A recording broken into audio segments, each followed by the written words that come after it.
All right, Danny, you're going to have to make, okay, Horanyi. Did I do it right?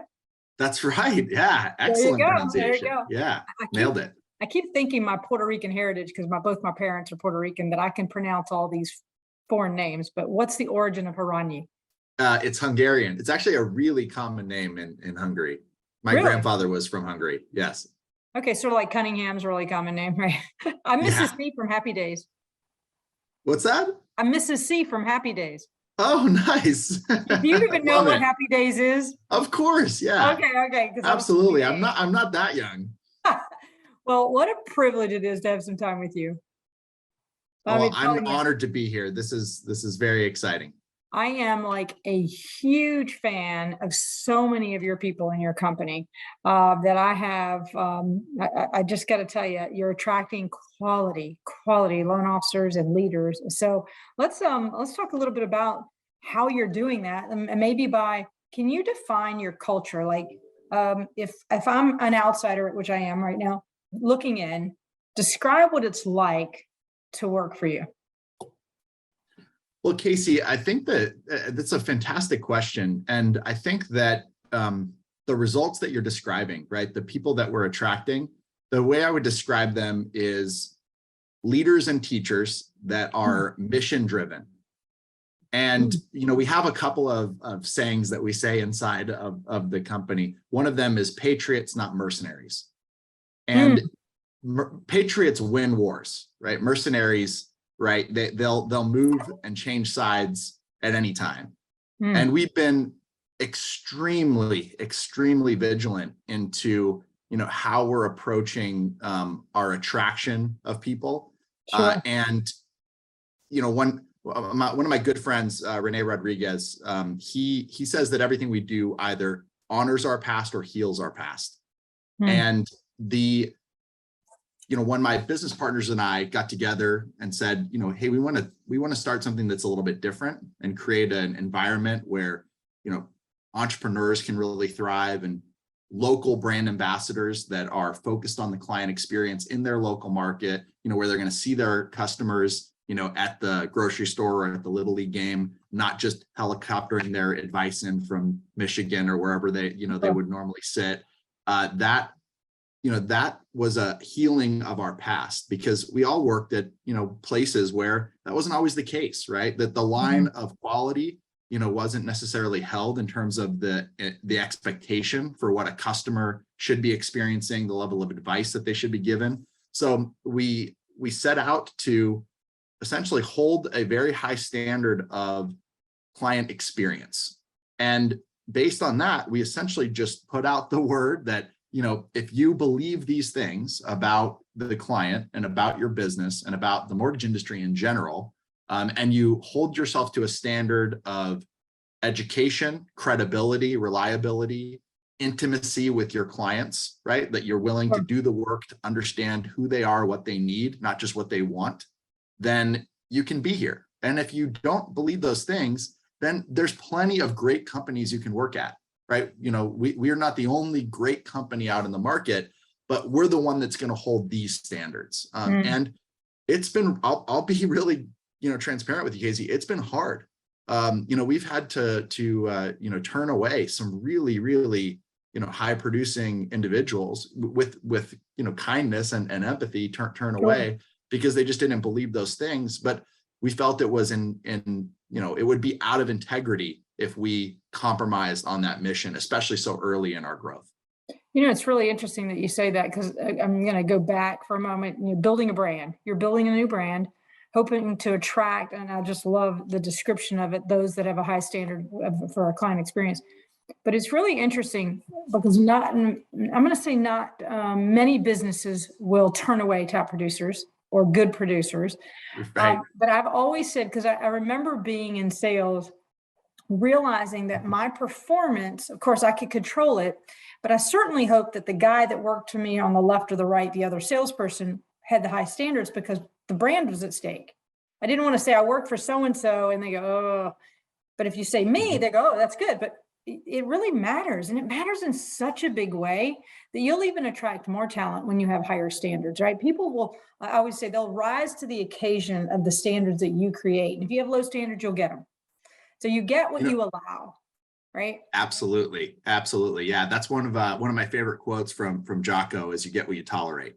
Yeah, yeah, yeah. And that's you know, I found that to very much be true in my life. And there's another element there too, Casey, which you're really kind of touching on, which is when people are around others that inspire them, they play Mhm. up, right? Oh, Like a B plus will operate like an A when they're surrounded by other A's because it becomes normalized, right? That abnormal behavior of a top performer, of somebody that really shows up big, that abnormal behavior becomes normalized, and then average becomes abnormal. And people play up because they want to be in that tribe of people that are executing at a really high level. And absolutely. when that magic takes over, you know, that momentum of that takes over, it's really, really fun to see how it all plays out. Well, I've always been an advocate. A players will attract A players, but A players can attract B and bring them up. But you know, I don't know if you know this, but I came from an organization before I opened XINNIX,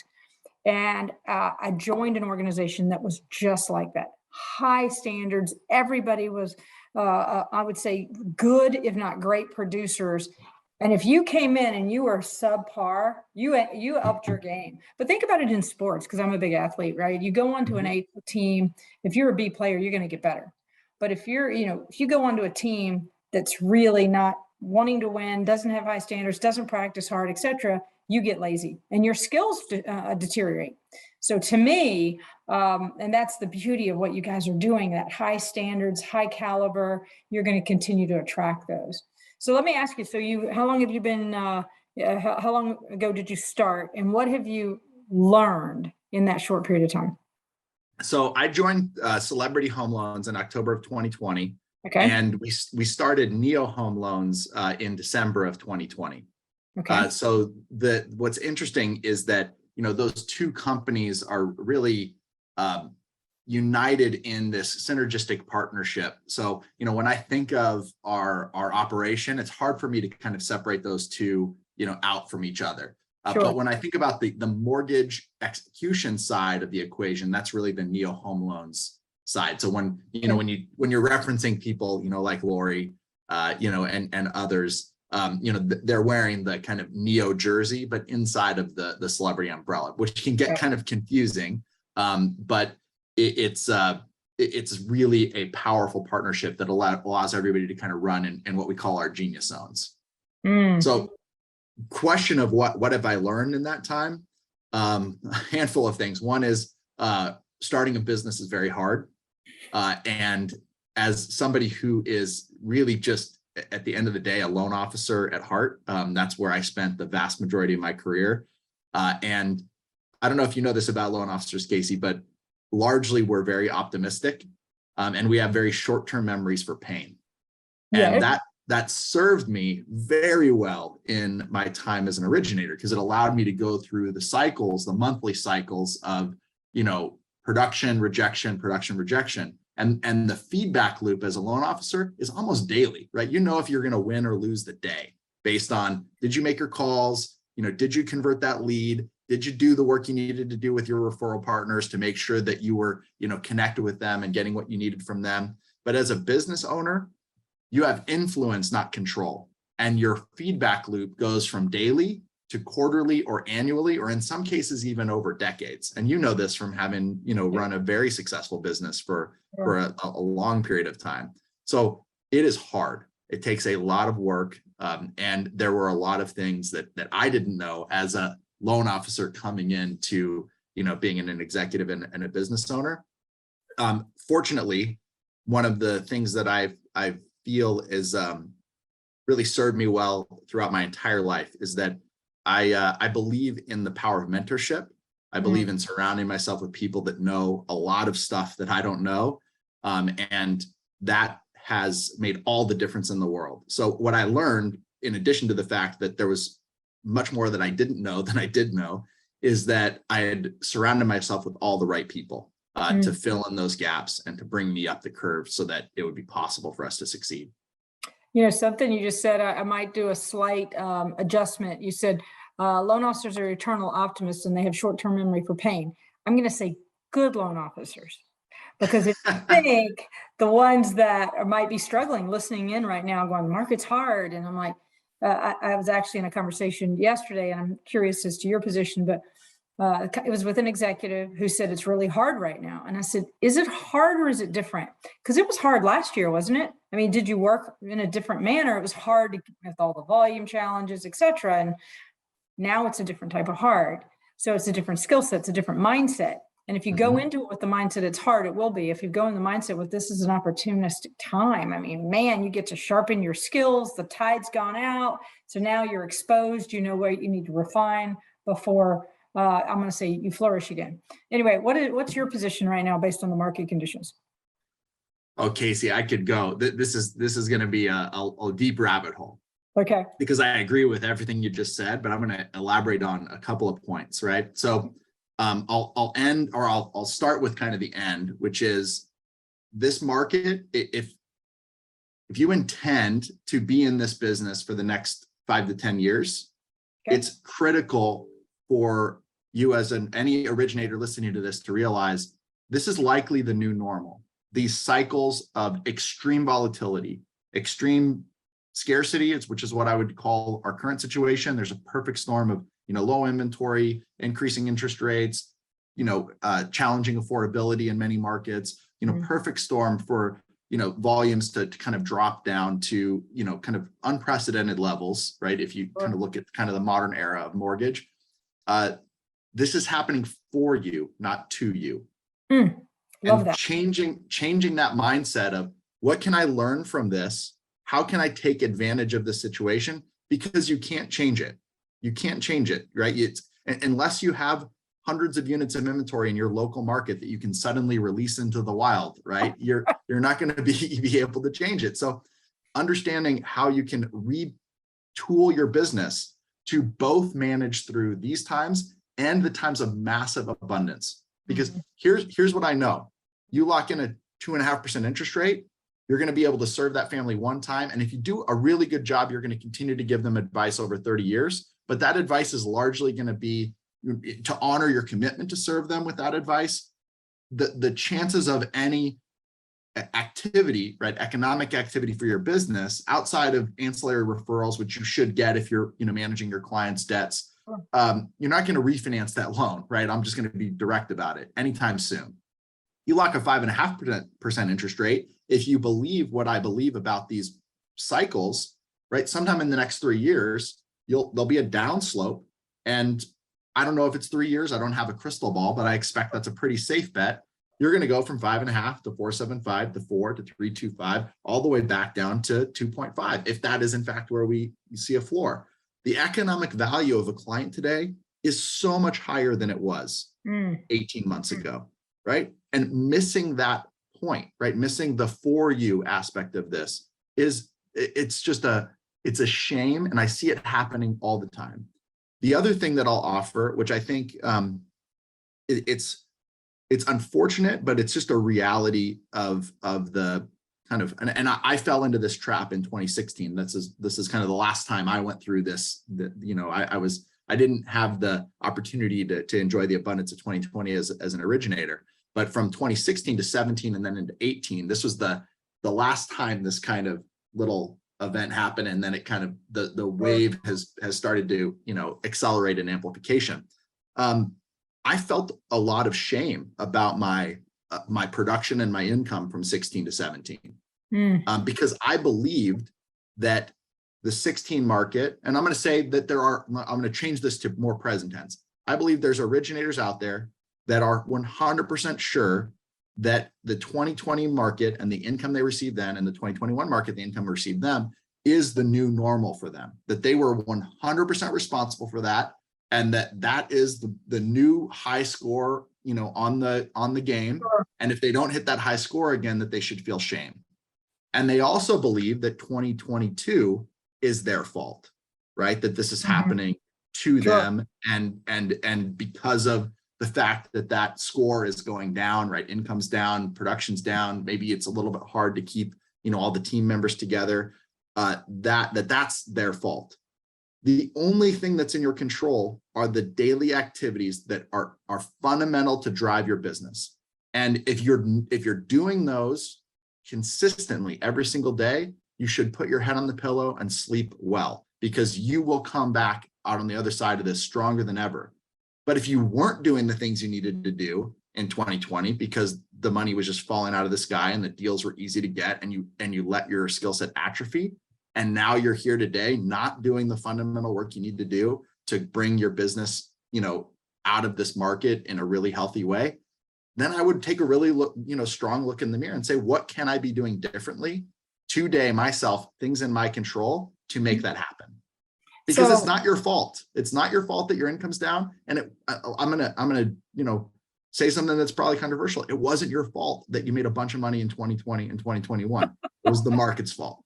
Well, it's quite often we want to take credit when it's good, but we don't want to take credit when it's bad. So, and I always say, I challenge leaders with that too. When the market's really good, look what we're doing. And then it goes down and they go, well, it's not my fault. I'm like, we own it. But here's the part that I heard you say, and I hope everybody heard the one key word that was so important, because you said you can measure, you can control your own activity. But the word you said was consistent. It's the guy that's like, oh, I'm going to work really hard today. And then the next day they fall short, and then they go a little more the next day, and then they do it again. And the consistent is the key, is that you can't miss a day because it adds up and it actually shows. I mean, listen, I watch salespeople all over the country, and the consistency is the key. The top performers and I love the way you said it, they're doing it for you. I always say, you don't have to, you get to. So I like it. They're doing this is for you, not to you. And take advantage of this time, because when it is flourishing, it's really hard to sharpen the skills and get the relationships and to go deep. All right. So you've learned a lot in 2 years. I guess it's been right at 2 years, because I heard you say 2020. All right. So you've learned a lot. You're shaping a culture. I think I've got a good understanding just by this little time with you about your culture. Let's talk about leadership, because leadership shapes culture. I mean, the reality is it begins at the top, always, no matter how you look at it. I think it's the fish rots from the head down. So your leadership style and the style in the company, what are the attributes that you think are important to shape the culture that you have for you and the leaders? So, again, at the risk of creating confusion, which I know is possible here, I'm gonna actually reference both, kind of brand entities, the celebrity brand and the Neo brand have a tremendous amount of overlap when it comes to leadership values. So one aspect is that the leaders that are in place in both organizations have actively produced loans recently, and at a high level. Dave Robnett, the CEO of Celebrity, Mike Stoddard, the president of Celebrity, Craig Strent, the head of production of Celebrity. Craig's still actively producing as a loan officer, in addition to being the chief production officer. And then the partners of Neo, Ryan Grant, Josh Metal, Chris Ledley, my business partners, all very high level producers. So and what's important about that is not the fact that the production happened. What's important about that is empathy, right? The ability to put yourself in the shoes of that person, to know that when somebody says frantically with fear in their eyes, hey, the moving van's coming, that actually is happening, right? And that the energy and the care for that family is real for that originator, right? And being able to slow down enough to say, hey, this isn't just a number. This is somebody who is, packing up all their stuff in a truck and they need somewhere to sleep tonight. We have to take massive action. It's really hard to kind of bring that perspective if you haven't been in those shoes and you haven't felt that fear, and had that fear in your eyes yourself. So I think that is a huge testament. The other piece is this commitment to improving communities through financial literacy. So what's interesting about that just cause or mission that is shared across the enterprise, right? It's Celebrity's mission, and it's certainly the mission of Neo, is that if you actually go back and test through observing content produced even a decade ago by some of these leaders, it was consistently in that messaging of education as a differentiator and providing lifetime value to a client in a way that is meaningful and consistent these are things that have been talked about. You can watch dozens of videos from Josh Metal, for example, and you'll hear those same things over and over again, regardless, of where he was sitting from a Jersey perspective. And so I think that those things, a recognition of the kind of reality and the empathy for production, also an uncompromising opinion of or belief that the only thing that a salesperson has to sell is ops. And so, the ops team's not a means to an end. They're an integral part of the team. And if anybody believes that they can, take their fear and use that as a weapon to abuse somebody, on the ops side, they're sorely mistaken, right? That is absolutely not tolerated. I got to tell you, that was a learned moment for me early in my career when I thought they were a means to the end. They weren't like an integral part. And I was blessed to get one of the best processors to retrain my thinking. When she asked me this question, you'll love it. She goes, "How'd I do for you this past week on a scale of 1 to 10? And I'm like, "You were about a 7? She goes, "I wasn't a 10. I'm like, "No." And I tell her why. And she goes, "You have a commitment for me. I'll be a 10. Would you like to know how you rated?" And then I was like, "Oh, I don't know if I want that." So she gives me mine. And of course, I'm lower than hers. And then she says the key words. She goes, "You want me to be a 10. So I'll expect nothing less from you." And that began the relationship where I realized she was an integral part of my success. So I could not agree more. Yeah, no, I can think of a dozen stories where, especially early in my career, I was a terrible leader and a bad partner. And there were people along the way that really helped me come to those same realizations. Casey, I love that story.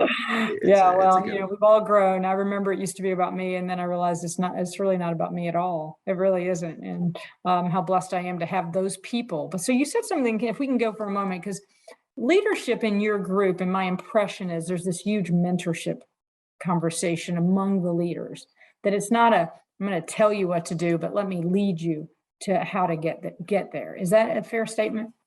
Yeah, and I'll take it one step further, Casey, which is we've come to I think a very important recognition that our company will only grow at the rate that we can grow leaders and grow our own leadership capability and be able to find those that are emerging leaders and bring them up. And this is a little bit of a different mindset than I've seen demonstrated by other companies in the industry. In order for us to grow, we need to take branch managers and have them grow into area managers or regional managers organically. We need regional managers to grow into division presidents. And the challenge that I've seen in the past is that those layers, because of the way that the culture is created and the compensation is structured, once a regional manager has a branch, they don't want that branch manager to grow, right? It's actually, they have a competing intention, right? Yeah. They want their production to grow, but they don't want their leadership to grow because there's fear that, someday this person might replace me or kind of come out of my world, and that wouldn't be good.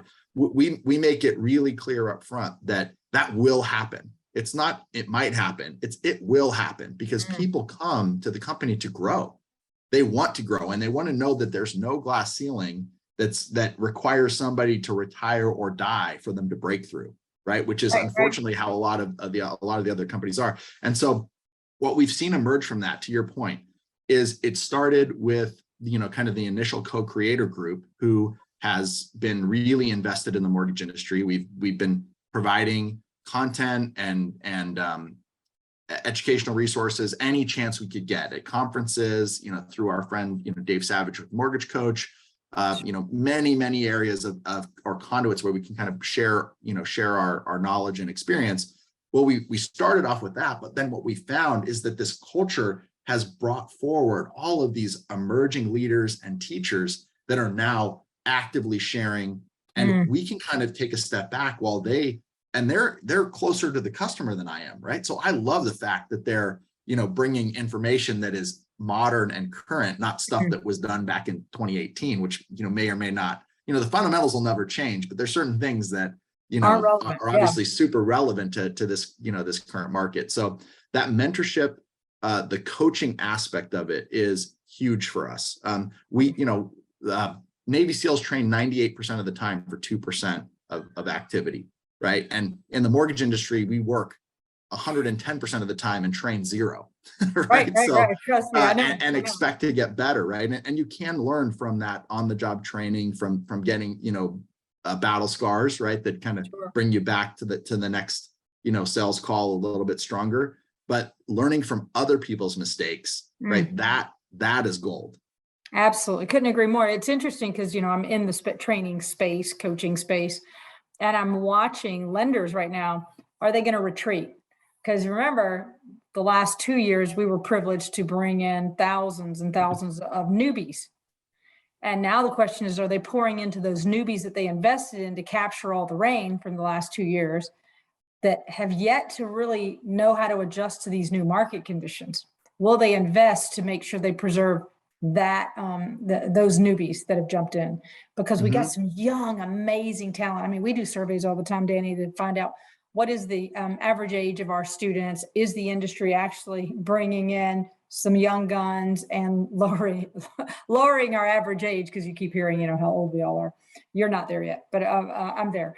And then I'm like, and it is, we are getting a more youthful sales group if they can survive this transition. And the key now is the opportunity where you said it. Listen, learn from other people's mistakes. You don't have to make them. Mentor. I've always said, find somebody who's exceptionally good and just follow what they're doing. I mean, it's not that hard. Model it. If they do it, you do it. It's not hard. But you have all these top producers in your company now. So it should naturally pull people up that could decide to join your group. And so I just want to applaud you guys. I love the standards. I am really big. People will rise to the occasion if you challenge them because they have the God-given talent. When you as a leader, and I'm going to say me as a leader, when we believe in someone, people are desperate for them, for people to believe in them. So Casey, I want to offer to anybody that watches or listens to this something that's been a complete game changer for us, and that really anybody can implement into their strategy if they have a team or they're looking to kind of attract and grow people. So my friend and one of the other co-creators of Neo came up with this idea of game film, because he was we were having all these sales trainings where we were describing these scripts and we would role play the scripts. And that was good. It was helpful. Certainly better than not, having those role play sessions and talking through the scripting. But Mark said, you know what? I just, the way I learn, I need to see this happen. I need to see a live fire exercise. I can't do this at the range, right? I need a live fire exercise. So we started with the permission of our referral partners, recording the sessions with them. Originators at all levels, right? Brand new people all the way up to, the top producers in the company are sharing this game film. And some of it is just mind blowing. You'll see, a time where the originator gets into a sales call over Zoom with a realtor, and their opening line is, you know what, I'm only here because my broker said I should meet with you, and I have another lender, and I kind of think this is going to be a waste of my time, all the way to the end of that call where they're like, okay, how do I refer you? What's the referral script again? And like that arc over a 60-minute window, like you can't replace that, the like evidence of success there with a role play, right? Because it's real, and you kind of watch it actually happen. And so if you're listening to this and you have, meetings over Zoom, start recording them, share them with your teams. Those newbies, if you're saying model and emulate the top producers, one of my very, very best success stories in terms of bringing a young gun kind of up in the industry came from an accident, which was we didn't have a desk for them. So they sat in my office for 9 months and they listened to 100% of my calls, right? Because they were just sitting in a little folding table, inside of my office, and they were able to just absorb almost through osmosis that same kind of process. So game film will allow people to really, really deeply understand what you're doing. You need to do it smart, right? Don't like sneaky record, right? Make sure people know what's up and that, what you're going to use it for. But it's been an absolute game changer. Oh my God. Well, we're gonna have to end on that note. That is you. I could talk to you for hours. Can we come? Would you come back? Because I Of have a ton course. Oh my gosh, this has been a blast. I would I do have a this ton anytime, of Casey. questions of how did you get where you are, sales PM. Anyway, we'll end with that. But man, Danny, that's a great advice. It's interesting because we use in my company, we have a technology where we record the calls when our salespeople are doing it, and then we give them advice, right? Hey, Mhm. we can tell them what words, how many ums they use, did they ask enough questions? Because if I'm selling sales training, we better be really good at sales training. So we have to constantly look at game film. I mean, constantly. But when you think about it for the mortgage space, they don't. And man, great advice, great advice. I just want to say thank you for the little bit of time. I am cheering for you and your company. And please tell all my friends over there hello. And I'm sure we'll get this out to them. But what a blessing it is to just spend a few minutes with you. Well, it's been an honor, Casey. I really enjoyed it. Thank you so much. All right, man. You have a great day. You as well. Thank you.